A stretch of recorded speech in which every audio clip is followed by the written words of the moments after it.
And now to our feature interview and the increasingly competitive business of universities. The Ivy League in the US, the Russell Group in the UK and the Group of 8 here are now vying with top universities in emerging markets. Not surprisingly, still one of the most successful is Oxford. Its latest fundraising campaign, Oxford Thinking, has already raised over £1 billion, and most of it since the financial crisis. Professor Andrew Hamilton is the Vice-chancellor of Oxford and is out in Australia to attract our brightest students to study and cajole its Australian alumni. I spoke to him earlier. Professor Andrew Hamilton, welcome to the programme. Hello, Tiki. Now, governments in both Australia and Britain over the last decade or so have tried the same experiment, turning universities into businesses and at the extreme, students into customers. Has it worked? Well, let me say, for us, our business is the business of teaching and education and research. And so we focused a very large part of our emphasis on ensuring that we have the resources to be a world-class centre for teaching and research. It's a very expensive proposition. Have the top research universities like Oxford come through this experiment a little better, though, because of their ability to attract more funding? Well, again, I think funding comes in many different forms, and we seek to ensure that we retain the very highest level of research, but in fact that's also intimately connected to the quality of the teaching that we provide undergraduate students. And so at a place like Oxford, you really cannot separate that strength in research from the strength in teaching.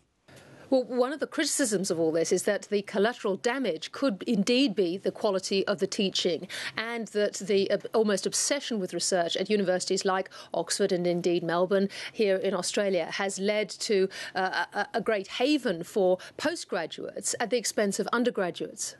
Oh, I really don't think that has been the case in Oxford. We have been committed, and you refer to it, Tiki, as a great experiment. Oxford is nearly 900 years old. We have become, and over many decades and centuries, world-class in our research.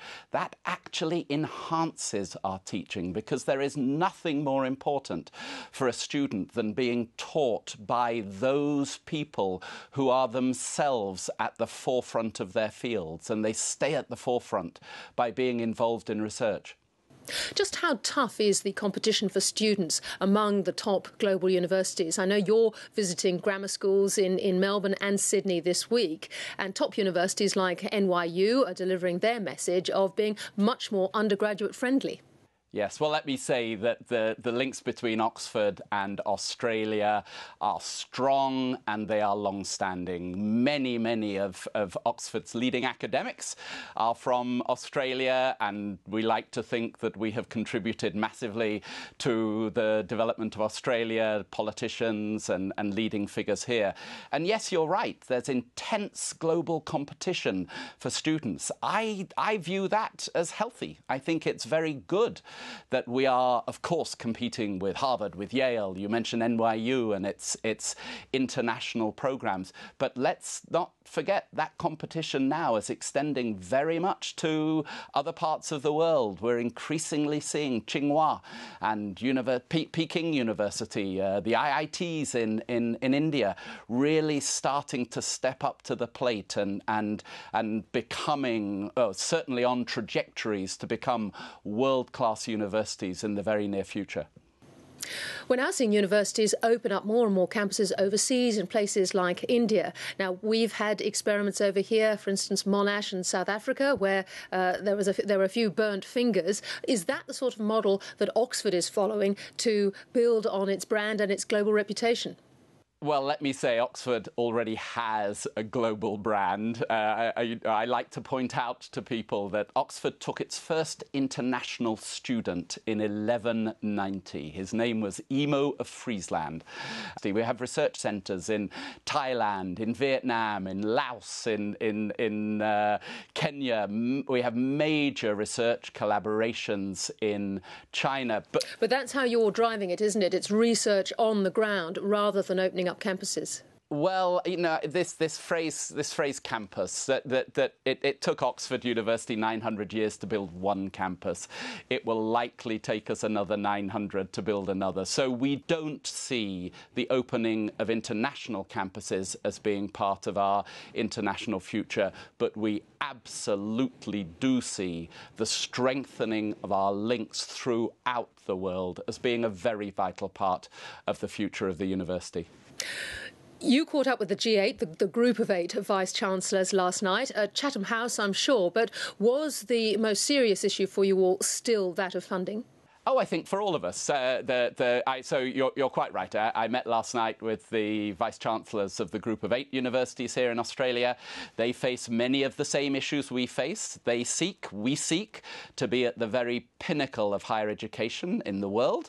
That is an expensive prospect. High-quality undergraduate education, cutting-edge research is expensive. And so there will always be a challenge to ensure the right levels of funding to allow us to stay at that very pinnacle of world-class ranking. Now, yesterday we spoke to Sir Richard Lambert, who did a review on university and business collaboration in the UK. Now, we haven't done anything like that down here. It found that one of the best ways to transfer knowledge was to actually get talented researchers into the business world and businessmen back into the university. Has that been picked up? Oh, I think there has been great interest in Sir Richard's report, and in many ways it reinforces what has already been a very strong part, certainly of Oxford University. I'm a graduate of Cambridge, so I can talk a little bit about Cambridge as well. They have both been very successful and very focused on ensuring that discoveries made in the laboratories and the libraries of the universities find their way into society. And one of the best ways of doing that is through developing links with industry, through initiating spin-out companies. Oxford has been very successful through its technology transfer arm, which is called ISIS.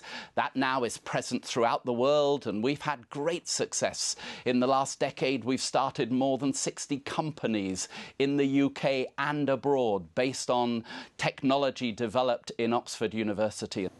Business schools, we've certainly had our low points over here, but the Syed Business School in Oxford has won a global reputation almost overnight. How has it achieved this, and was it largely because of the bucket of money from Mr. Syed?